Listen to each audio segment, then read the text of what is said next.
Good morning, people! Welcome to another Ines production where I will be giving my thoughts on a recent deployment. This one being a BrainLink.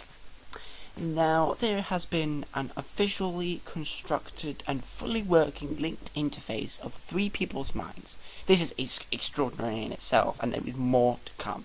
This interface was created by a team of neuroscientists and have succeeded in getting the volunteers and communicating between each other to play a Tetris-style computer game.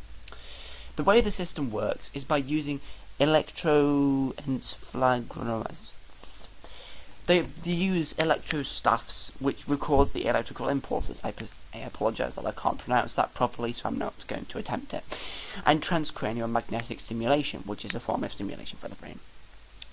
This system has been named as BrainNet, and the scientists say that it might eventually collect to a huge network of minds, and this may potentially be life-saving and extremely useful for many reasons.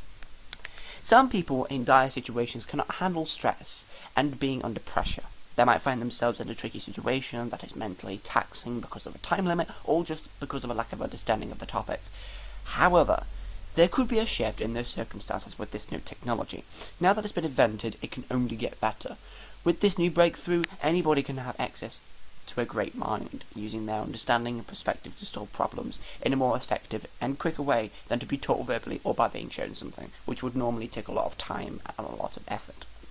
These problems would be eliminated much quicker, and the advancement of the human race would speed up, making the time needed to pass the bigger milestones shorten considerably, and I will go into detail about how that can happen later.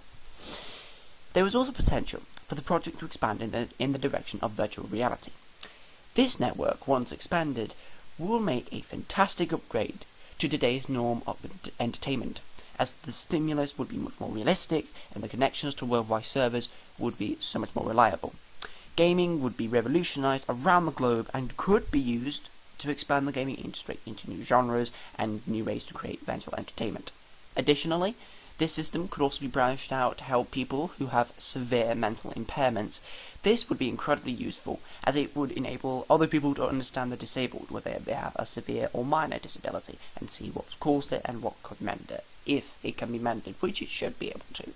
And even then, it doesn't have to include only the disabled. It can be used to go into criminals' minds and understand more about how they work. This would make cases much easier to solve, and more resources wouldn't be used up as much in the long term. The minds of the criminals, however complex, would be understood and predictable, and everything would just be peaceful, at least more likely to be peaceful. However, the problems currently with this technology is money, obviously, and the idea that this new solution to communication is worth spending that economy on. Basically, this idea isn't even in its infancy, and it's still a scoffable answer to consider.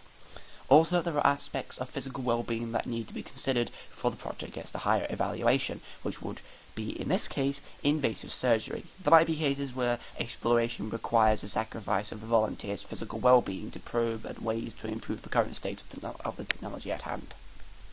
But even with this newfound and very much theoretical experiment, there is still too little we can make of this new breakthrough.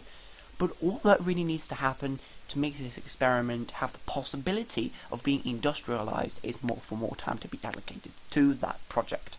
To me, this idea sounds and looks like it could be the very thing that'll make VR and AI take off, but who knows. And it doesn't have to be just that, but that's the thing that comes to mind immediately. That's my personal opinion. Thanks for watching, and if you want to support the channel, then please click the subscribe button down below, or my thumbnail, which will come up about now. Also, make sure you click on that grey notification bell to be alerted when a new recording of mine has become public, if you are interested in my work. Finally, I want to add that I have an official Discord server, to which the link is in the description as always. Thank you for watching, and I will be in the next video, bringing you some more spicy content. Bye bye!